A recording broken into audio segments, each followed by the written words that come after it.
Usted se pregunta, al final del libro, lo que todos nos vamos preguntando cuando vamos leyendo el libro al llegar a este tipo de momento. Si esto se va a poder controlar. Y usted nos dice, me parece que no.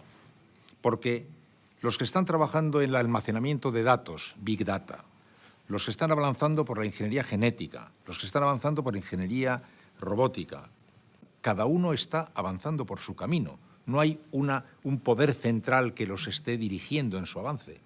¿Se va a poder controlar este avance? Porque también nos dice usted que casi todos estos grandes avances, en un primer momento, tienen una utilidad muy social, ¿eh? La cirugía plástica para curar a los heridos de la Primera Guerra Mundial, y luego se convierte en otra cosa porque corre hacia el camino del negocio. ¿Usted cree que estas fuerzas, que pueden ser maravillosas y pueden ser amenazadoras, se pueden controlar o van a circular al galope sin que nadie pueda controlarlas? En teoría, pueden ser controladas. Y es importante remarcar que la tecnología nunca es el factor determinante. La misma tecnología puede ser usada de modos diferentes para construir distintos tipos de sociedades. En el siglo XX, por ejemplo, teníamos nuevas tecnologías, como los trenes, la electricidad, los coches, las radios, la televisión. Y se podía usar esta misma tecnología para construir una dictadura comunista, un régimen fascista o una democracia liberal. Los trenes, aviones y la radio no nos decían lo que debíamos hacer con ellos. Teníamos opciones diferentes. De manera similar, en el siglo XXI, todas estas nuevas tecnologías, biotecnología, nanotecnología e ingeniería genética, se podría usar todo eso para construir sociedades muy diferentes. Podemos elegir. El peligro es que el sistema político no entiende qué está ocurriendo.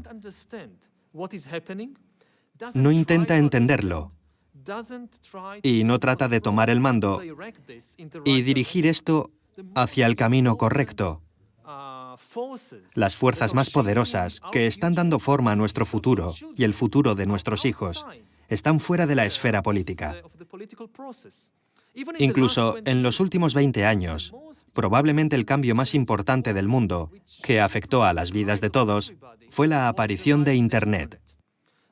La aparición de Internet supuso muchas decisiones importantes sobre temas como la privacidad, la seguridad, el mercado laboral, temas que no fueron parte de las decisiones políticas. Yo nunca he votado por Internet. Nunca fue un tema importante en ninguna elecciones políticas que yo conozca. Y lo mismo ocurre con estas nuevas tecnologías. Dentro de 20 o 30 años, la inteligencia artificial podría sacar a billones de humanos del mercado laboral. Nadie sabe cómo será el mercado laboral en 30 años. E incluso hoy en día no sabemos qué enseñar a los niños en las escuelas, porque no sabemos qué clases de trabajos habrá en 2040 o 2050. Aún así, no escucha a ningún político hablar sobre esto. Vi los debates de las elecciones presidenciales en los Estados Unidos. Y lo más lejos que llegaron a tratar sobre las nuevas tecnologías fue todo ese tema de los emails de Hillary Clinton. Y hablan sobre la estabilidad laboral en el mercado, pero nadie habla de la aparición de la inteligencia artificial y los peligros que provocarán una nueva clase de gente inútil. De la misma manera que la revolución industrial en el siglo XIX creó la clase obrera urbana, el proletariado y gran parte de la historia social y política del siglo XX giraba en torno a esta nueva clase trabajadora. En el siglo XXI, las nuevas tecnologías podrían crear una clase inútil. Y gran parte de la historia política y social del siglo XXI podría tratar sobre esta clase no trabajadora, la clase inútil. Sin embargo, no es parte de los debates políticos. Así que, en respuesta a su pregunta, diría que podemos controlar las tecnologías. Pero si queremos controlarlas, tenemos que empezar a hablar sobre ello seriamente, desde ya. Y tenemos que convertirlo en un tema político. Después, si efectivamente las cosas se pueden mover, como usted dice, a través de esta ingeniería biológica, ingeniería cyborg y esta inteligencia de los seres nuevos, nos encontraremos con preguntas de gran profundidad, política, física, metafísica, ética, de todo tipo.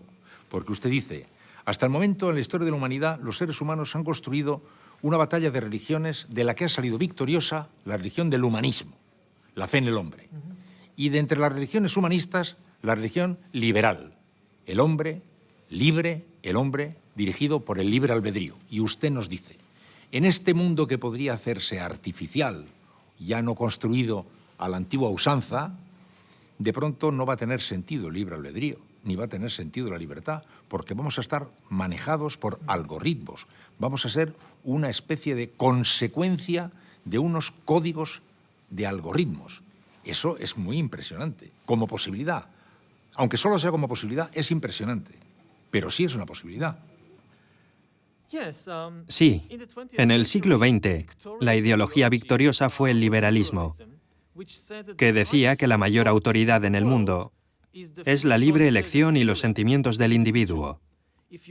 Si tienes un problema en tu vida personal y tienes que decidir qué vas a estudiar, o con quién te vas a casar, o si tienes un problema en la vida colectiva, por ejemplo, o si necesitas elegir al líder de un país o elegir una política, entonces el liberalismo decía que necesitamos preguntar a las personas lo que sienten y lo que quieren. El individuo y la voluntad del individuo eran las autoridades supremas.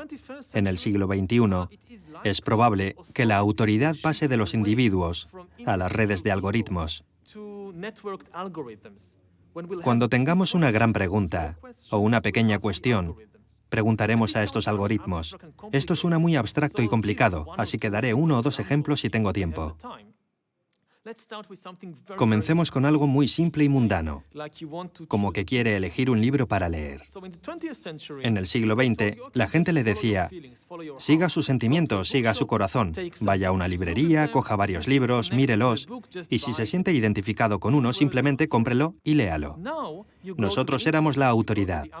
Ahora entramos en Internet, vamos a la librería de Amazon, y al minuto de entrar en la página de Amazon, aparece un algoritmo que le dice, le conozco, he estado siguiendo los libros anteriores que ha estado leyendo.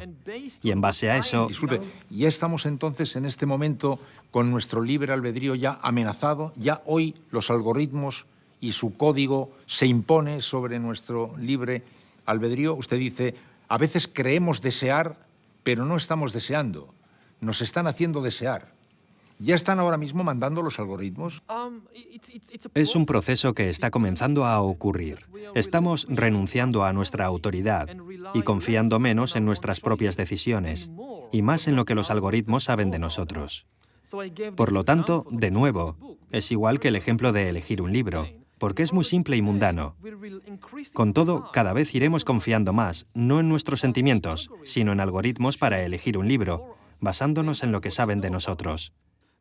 Esto es solo el principio.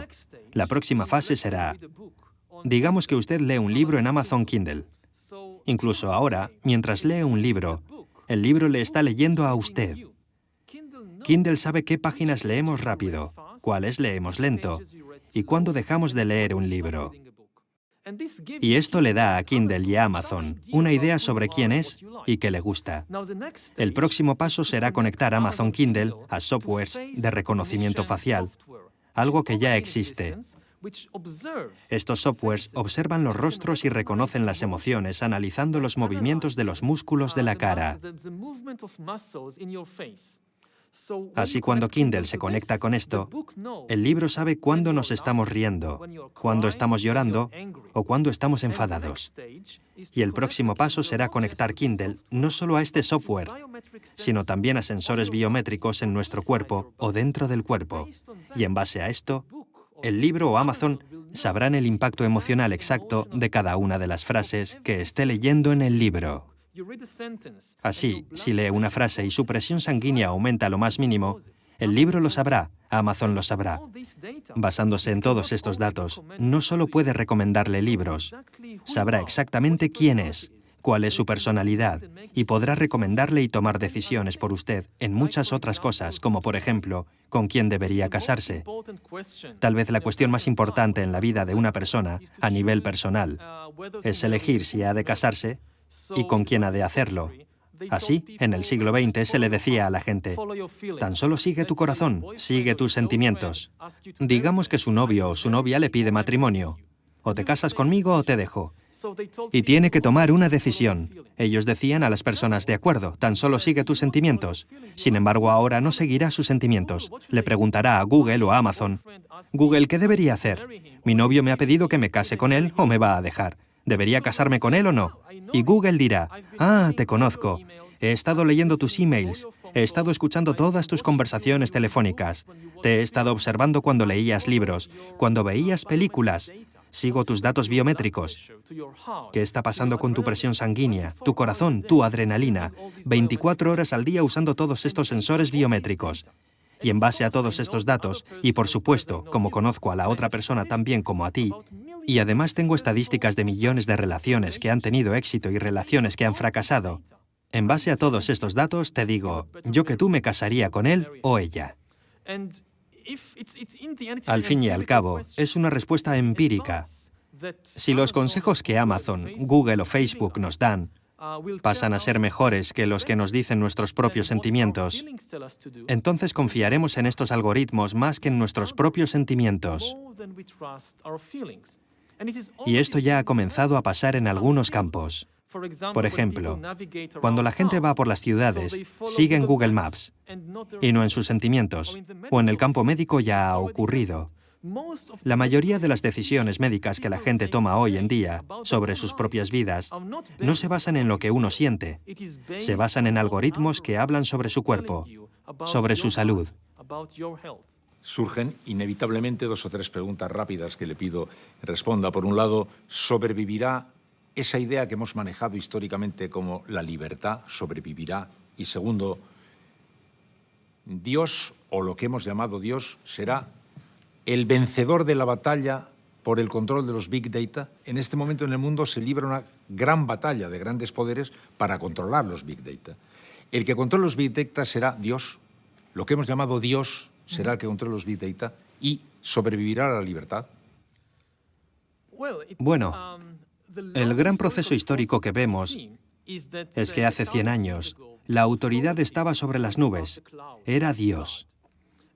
Y después, en la era moderna, la autoridad bajó de las nubes a los seres humanos, a nuestras elecciones. Ahora la autoridad está volviendo a las nubes, pero no a Dios, sino a las nubes de Google o Amazon.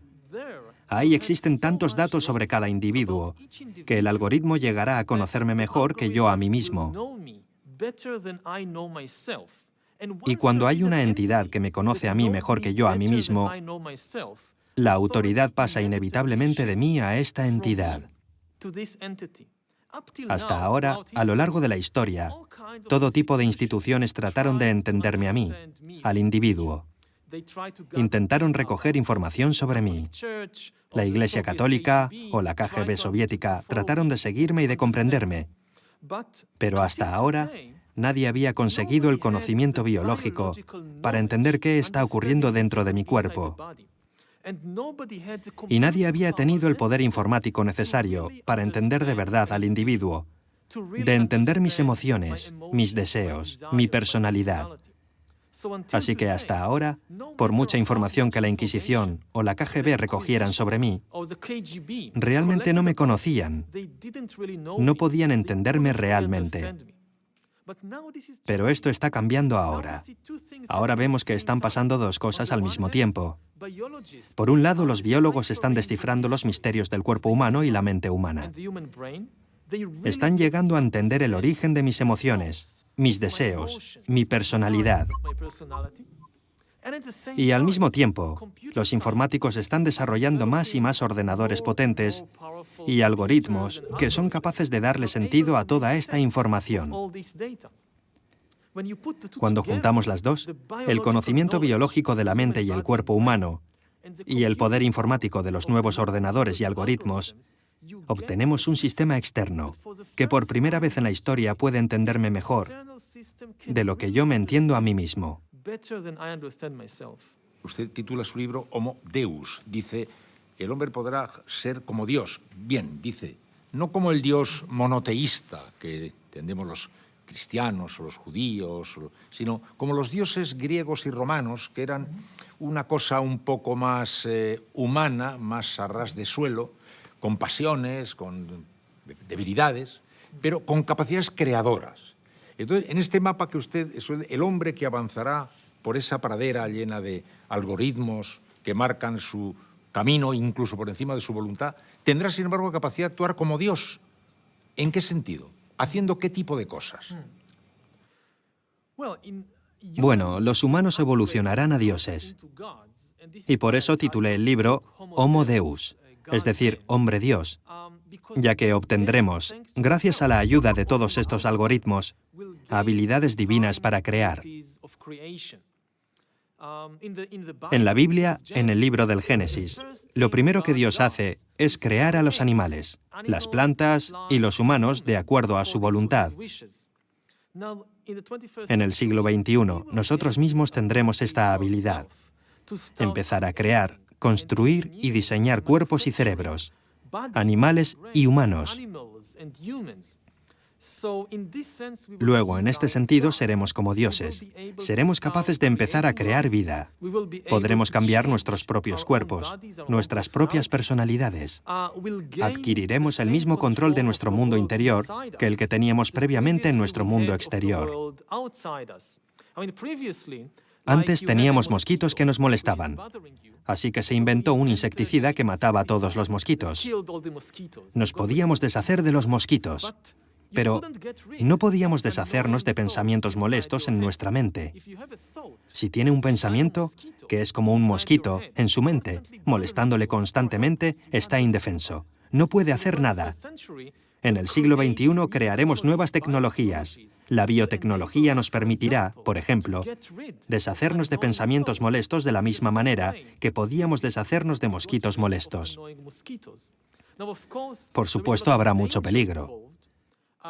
Cuando nos deshacemos de los mosquitos y otros animales, comenzamos a destrozar el sistema ecológico de una manera que no llegamos a entender. De manera similar, mientras tratamos de cambiar nuestro mundo interno para cumplir nuestros deseos, puede que descubramos que también hay muchas consecuencias imprevistas que podrían ser negativas. Pero aún así, trataremos de hacerlo, porque esto es lo que hacen los humanos. Los humanos siempre luchan por tener más poder en el mundo y sobre ellos mismos. Y cuando hay problemas, entonces piensan, es porque necesito más poder. ¿Se inventarán tecnoreligiones nuevas? Sí, creo que en el siglo XXI, el lugar más interesante en el mundo, desde un punto de vista religioso, no será Oriente Medio, será Silicon Valley. Ahí será donde se crearán las nuevas religiones del siglo XXI. Serán tecnoreligiones, religiones basadas en tecnología y no en la creencia de los dioses y los ángeles. Religiones que harán todas las promesas tradicionales. También prometerán a la gente alegría, salud y justicia, e incluso inmortalidad. Pero no tras morir en el cielo, sino aquí en la tierra, con la ayuda de la biotecnología, los algoritmos, etc. De todas maneras, creo que los ricos y los pobres seguirán mandando mucho. Usted en un momento habla de Kurzweil, que nos habla de la inmortalidad. Estuvimos hablando nosotros con gente de la Singularity University, que nos habla de la inmortalidad. Bueno, yo calculo que de 20 a 30 años nosotros vamos a curar el envejecimiento, y ahí soy hasta más radical. A mí me gusta hablar que nosotros vamos a ver la muerte de la muerte. En el año 2050, si usted tiene un cuerpo y tiene dinero, podrá engañarle a la muerte. Cada 10 años usted regenerará las células, usted podrá jugar con la vida y con la muerte mucho, pero ha dicho si tiene dinero. Lo cual me permite preguntarle si todos estos cambios finalmente van a poder avanzar en la vía de un mundo más igualitario o más desigual. Porque por un lado nos dice, las leyes de Darwin siempre dijeron que la selección natural se produce porque el más débil cae y el más fuerte avanza. De alguna manera diríamos que la justicia está contra la ley de Darwin. Pero, por otro lado, está también esta especie de sueño del hombre de hacer un mundo más igual, ¿no? Será, como hoy, un mundo en el que habrá ricos y pobres, y que los ricos tendrán todas las ventajas de todo este arco de posibilidades que usted nos cuenta, y los pobres todas las desventajas de este arco de posibilidades que usted nos cuenta? Este es uno de los peligros. De nuevo, no es una profecía, porque no hay nada seguro, pero es un gran peligro. El siglo XXI creará las sociedades más desiguales de la historia, porque antes la desigualdad era social, económica y política, pero no era biológica. Realmente no había una diferencia biológica entre el rey y el campesino. En el siglo XXI puede que veamos por primera vez a la humanidad dividiéndose en distintos costes biológicos. Será posible, con la ayuda de la biotecnología, trasladar la desigualdad económica en desigualdad biológica. Creo que es un gran problema al que nos enfrentamos, pero no es demasiado tarde. Todavía podemos hacer algo y podemos tratar de asegurar que las nuevas tecnologías creen una sociedad equitativa y no al revés. Considerando un deadline 25 años, pongo mi deadline 20-25 años, fuerce un poco su imaginación, señor Harari. Sitúese dentro de 25 años, cuando usted tenga la edad que tengo yo ahora, aproximadamente. ¿Cómo cree usted que será el mundo dentro de 25 años? Realmente no sabemos nada sobre cómo será el mundo en 25 años. Hay muchas posibilidades, pero por primera vez en la historia no conocemos las bases. No sabemos cómo será el mercado laboral. No sabemos cómo serán las relaciones familiares. No sabemos si todavía existirán hombres y mujeres como tipos de género distintos. En 25 años es posible que pueda cambiar mi cuerpo con todo tipo de nanotecnologías y bioingeniería. Así que, como he dicho, creo que por primera vez en la historia, si miramos el futuro en 25 años, podemos afirmar que no sabemos nada. Muchas gracias, señor Harari. Muchísimas gracias. Thank you.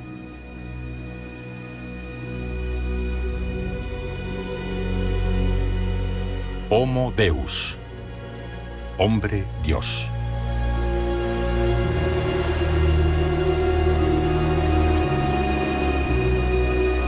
Harari sospecha que finalmente evolucionaremos hasta convertirnos precisamente en dioses. Construiremos, diseñaremos y crearemos vida. Y la Tierra estará poblada por seres a semejanza nuestra, que muy poco tendrán que ver con nosotros. O quizás sí. ¿Nos enfrentamos a un destino posthumano? ¿Se verá sometida la voluntad del individuo a la autoridad suprema de los algoritmos? ¿Terminará siendo el ser humano irrelevante? La única y mayor constante de la historia es su imprevisibilidad. Porque todo cambia. Constantemente.